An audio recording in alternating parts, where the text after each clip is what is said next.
Bab 4360. Tuan Besar menghilang. Adik Vinola, kemana kamu pergi? Ekspresi Mita yang sedikit berubah. Mereka sudah lama tinggal di wilayah laut ini dan belum pernah mendengar tentang Erik Kin. Bagaimana dia bisa ada di sini? Tapi bagaimana dengan intuisi Vinola Su? Apakah memang ada sesuatu yang terjadi di sana? Meski tidak mengetahui situasinya, namun mengingat tubuh Vinola Su, Mita yang langsung menoleh ke belakang. Tetua Di, selanjutnya kamu bawa semua orang ke pulau.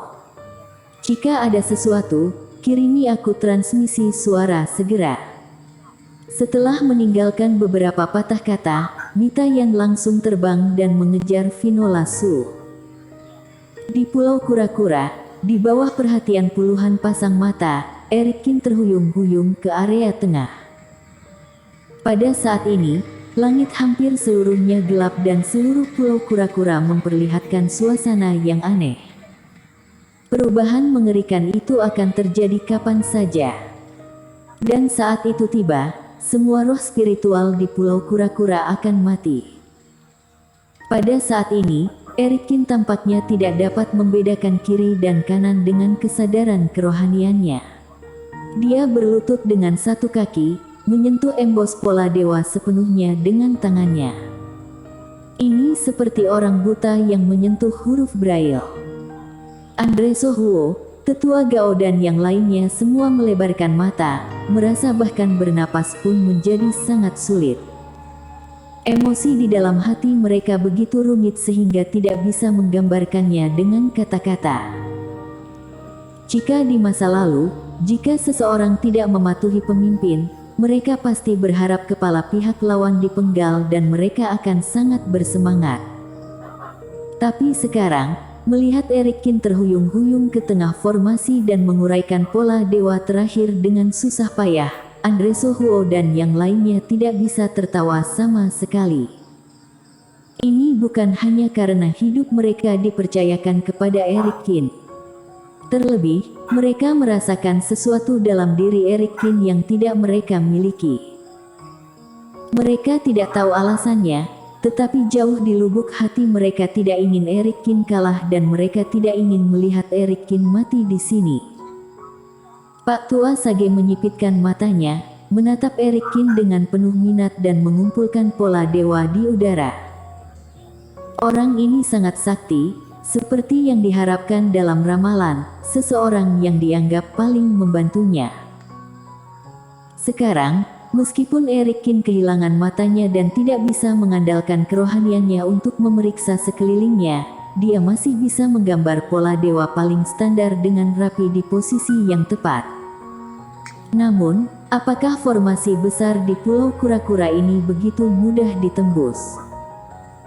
Segera setelah itu, dengan jentikan jari, pola dewa mengalir ke tirai cahaya dan awan kabut putih tiba-tiba meledak di depan Erik Kin. Seperti gunung berapi yang meletus, awan kabut ini melonjak dengan cepat dan dalam beberapa tarikan napas, kabut itu benar-benar menyelimuti seluruh pulau.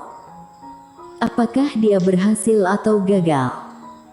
Pak Tua Sage tertegun sejenak. Dia tidak bisa melihat dengan jelas apa yang terjadi di Pulau Penyu dan dia juga tidak paham apa yang telah berubah.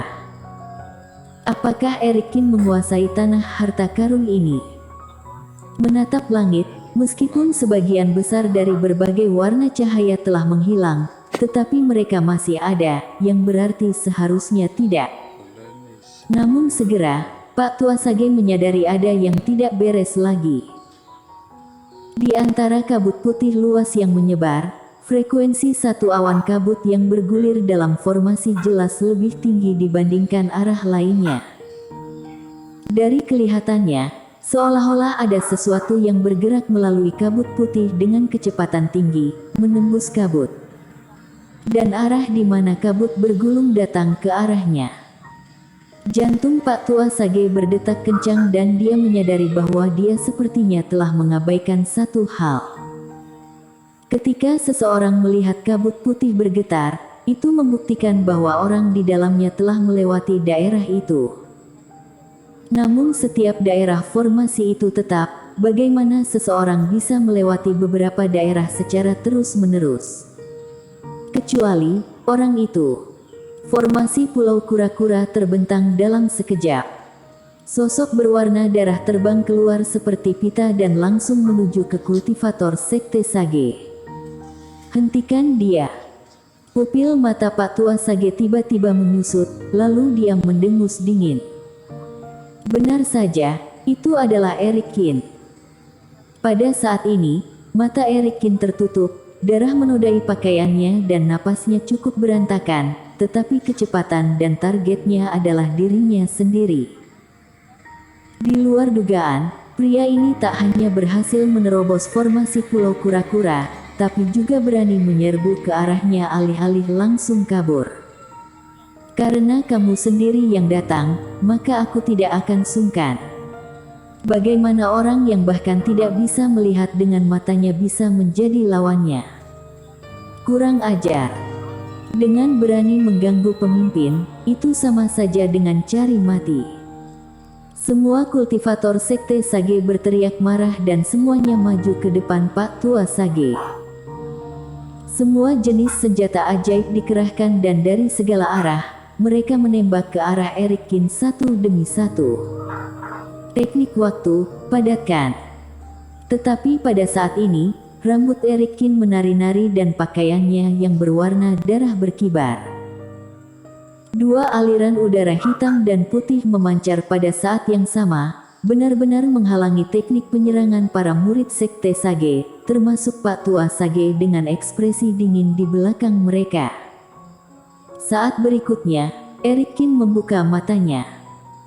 Itu adalah sepasang mata darah, bola matanya kosong dan tak bernyawa, seperti mata orang buta. Bahkan masih ada darah merah cerah mengalir sepanjang waktu. Melihat ini, Pak Tua Sage merasa hatinya bergetar. Namun, pada saat ini, baik bawahannya maupun dirinya sendiri tidak bisa bergerak sama sekali. Apa ilmu sihir yang mengerikan ini? Kenapa orang ini satu-satunya yang bisa bergerak-gerak di antara langit dan bumi? Eric Kin terbang ke arah Pak Tua Sage dan menendang dadanya. Pak Tua Sage merasakan sakit yang luar biasa, seolah-olah dia ditabrak meteorit dan tulangnya patah. Segera setelah itu, Eric Kin mencubit bahunya dan Pak Tua Sage mendengar suara tulang belikatnya patah lagi. Sebelum dia sempat berteriak kesakitan, Eric Kin mengulurkan tangannya dan untuk sesaat dunia berputar. Ketika dia mendapatkan kembali penglihatannya, pisau panjang yang tajam dan dingin sudah ada di lehernya. Jaga sikapmu, jika kamu tidak ingin mati. Ekspresi Pak Tua Sage berubah drastis. Dia adalah pemimpin Sekte Sage, dan dikagumi serta disembah oleh banyak master. Beraninya Eric Kin memperlakukannya seperti ini. Dia hendak marah, tapi lehernya langsung sakit. Bilah pisau Yu yang menebas dalam sekejap, menyebabkan aliran darah mengalir keluar dari lehernya. Rasa sakit di dada, bahu dan leher, serta darah yang berceceran, membuat Pak Tua Sage berkeringat di dahinya. Amarahnya hilang seketika. Eric Kin benar-benar berani, dia benar-benar akan membunuh dirinya. Aku tidak bergerak. Pak Tua Sage yang langsung diselimuti ancaman kematian, segera mengangkat tangannya dengan wajah pucat, lalu berlutut di tanah. Dan melihat dunia kelabu di sekitarnya, dia juga sedikit bingung. Tapi sebenarnya tempat apa ini? Ketika Eric Kin mengesampingkan teknik waktu, sekeliling kembali normal kembali. Ilmu sihir yang ditembakkan oleh para kultivator Sekte Sage yang tak terhitung jumlahnya meledak secara kacau di satu tempat setelah kehilangan target mereka, mengejutkan langit yang penuh akan Reiki. Dan setelah beberapa saat, semua kultivator Sekte Sage segera melihat ke belakang mereka, kemudian mereka semua tercengang. Di bawah perlindungan mereka, posisi yang seharusnya menjadi milik pemimpin kini kosong. Tuan Besar pergi kemana? Para kultivator yang melihat sekeliling dengan panik tidak menyadarinya, seperti batu kecil jatuh dan terdengar suara lembut dari laut. Bersambung. Bab 4361. Pak Tua Sage yang tidak berdaya. Teman seiman Qin, aku akui kamu sangat kuat, kamu bisa menangkapku meski kamu tidak bisa melihat. Pak Tua Sage mengangkat tangannya dan dengan cepat mendapatkan kembali ketenangannya. Kamu seharusnya tidak menerobos pulau kura-kura, kan? Aku salah mengira kamu berpikir bahwa kamu mencurahkan seluruh energimu untuk memecahkan formasi, tapi kamu sebenarnya mencari kesempatan untuk melarikan diri dan menyanderaku. Benar, Eric Qin menjawab dengan ringan. Semua orang berpikir bahwa mereka akan mematahkan semua batasan pola dewa di sini, memanfaatkan keuntungan dari pulau kura-kura ini dan pergi dengan tenang. Rencana awal Eric Qin memang seperti ini. Namun ketika ada masalah dengan rantai jiwa dewa di lautan kesadaran, Eric Qin langsung berubah pikiran. Jika ingin melarikan diri dari penjara, yang terbaik adalah dapat sepenuhnya mengendalikan tempat ini. Kalau tidak bisa, dengan bisa keluar dari jangkauan formasi, maka itu sama saja dirinya selamat. Jadi, kamu menipu aku seolah-olah sedang memecahkan formasi di pulau itu. Pak Tua Sage menggertakkan giginya. Agar tidak mengejutkan musuh, aku sengaja membuat ilusi bahwa aku ingin membuka rahasia pulau kura-kura, kata Eric Qin. Kalau tidak, jika kamu tahu bahwa aku sedang menuju keluar, kamu tidak akan menunggu, setidaknya kamu akan bersiap sehingga aku tidak menangkapmu dengan mudah. Kamu sudah ingin menyandera aku pada saat itu. Pupil mata Pak Tua Sage menyempit dan wajahnya langsung memerah karena marah. Dia merasa dirinya sepenuhnya ditekan. Dia tidak menyangka bahwa dalam situasi yang tidak menguntungkan seperti itu, Eric Qin masih bisa memikirkan rencana keseluruhan secara rasional dan bahkan menemukan jalan keluar. Dirinya menyaksikan kegembiraan di luar pulau, berpikir bahwa setelah Eric Qin memecahkan formasi, dia bisa mendapatkan keuntungan. Sedangkan Eric Qin sedang memikirkan cara menangkap dirinya. Teman seiman Qin, aku akui kamu sangat licik, sekarang kamu telah menyandera aku, jadi kamu sudah aman. Ucap Pak Tua Sage. Aku adalah pemimpin sekte Sage. Dengan ada aku di sini, orang lain tidak berani bergerak. Aku bersumpah demi hati kebajikan bahwa aku tidak akan mengejar kesombongan kamu lagi, kamu sudah bisa pergi. Pergi. Kamu pikir aku sudah mencoba yang terbaik untuk menahanmu sebagai sandera, hanya untuk mendapatkan keamanan, kata Eric Qin. Lalu apa lagi yang kamu inginkan? Pak Tua Sage mengerutkan kening dan memutar matanya. Begini saja, karena penglihatanmu sudah tidak berguna lagi sekarang, jadi kamu tidak bisa melihat sekeliling. Selama kamu bergabung dengan sekte Sage, aku dapat menggunakan metode rahasia untuk membantumu menemukan cara memulihkan penglihatan kerohanianmu. Sedangkan syaratnya, kamu cukup memberikan jiwa hidup. Melihat bakatmu yang luar biasa, lupakan saja mengenai tanda. Sebelum Pak Tua Sage selesai berbicara, punggungnya ditendang oleh Eric Qin, lalu jatuh ke tanah.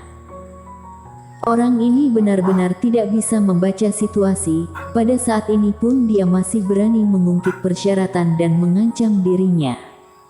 Kamu. Pak Tua Sage sangat marah, tetapi Eric Qin menginjak bagian belakang kepalanya. Aku tidak puas dengan persyaratan ini. Lalu apa yang kamu inginkan? Apakah kamu ingin membunuhku? Semua orang di sekte Sage tunduk padaku dan setia. Kamu pasti juga dapat melihat ini, kata Pak Tua Sage dengan dingin.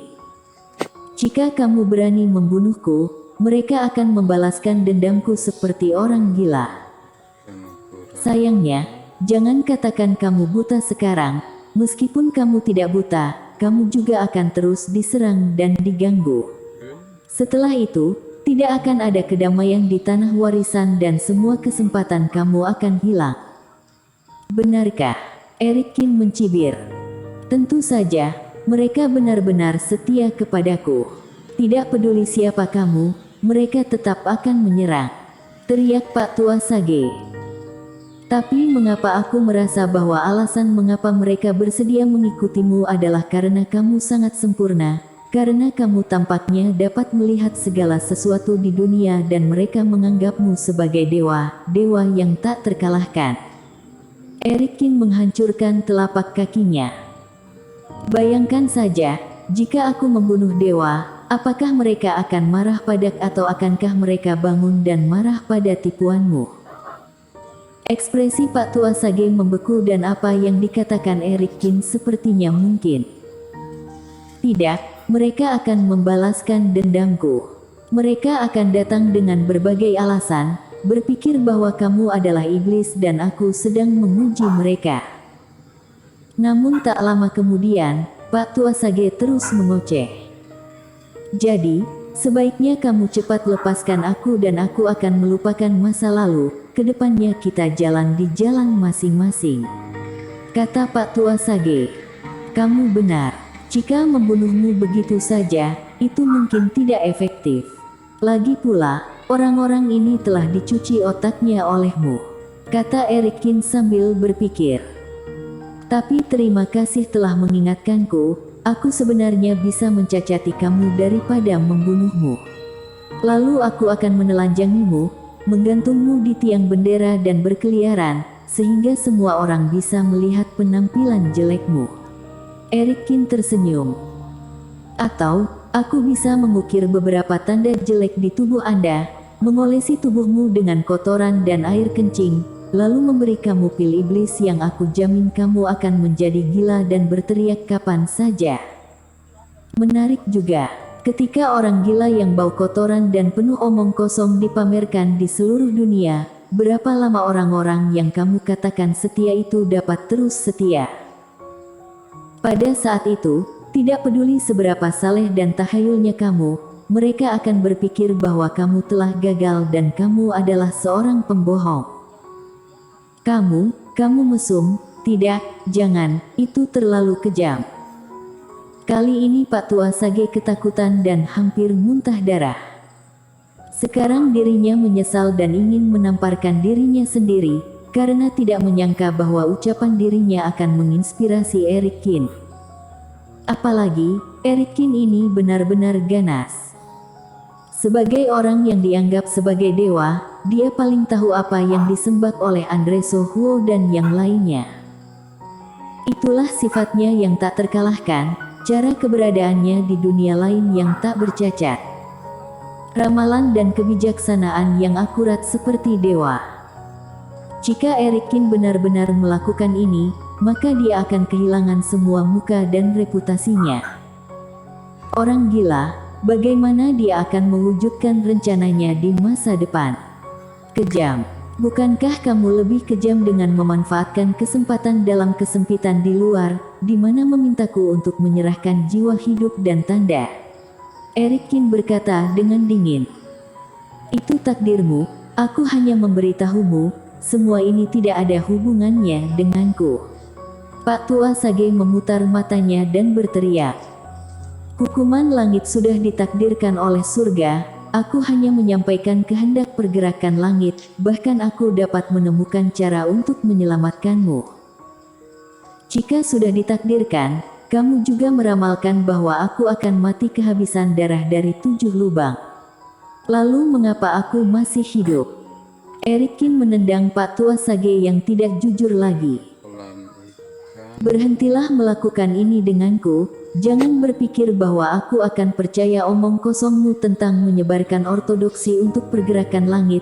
Jika aku tidak bertemu dengan Andreso Huo, aku tidak akan menggunakan formasi teleportasi, maka tidak akan ada pertemuan dengan organisasi rahasia siluman dan setelah-setelahnya. Selain itu, jika kamu tahu kamu akan ditangkap, apakah kamu akan tetap berdiri di sini?